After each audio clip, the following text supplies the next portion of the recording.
मुखाभि वृद्ध्यर्थम अस्य भारत देशस्य शत्रु निवारणार्थम एतद्देश हित सर्वजनेषु समानस्य सोदर भावना सिद्ध्यर्थम हिंदू धर्म अभिधानस्य सनातन हर्षधर्मस्य परिरक्षणार्थम शैव वैष्णव सौर शाक्तेय गणापत्य स्कांदमत स्वरूप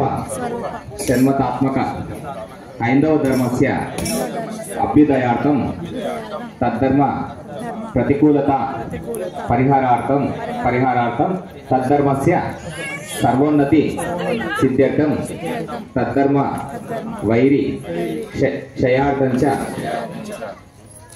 शत्रुपलायन सिद्ध्यर्थम विनायक नवरात्रि व्रतम अहम करिष्ये। దీని యొక్క భావం ఏంటంటే భారతదేశం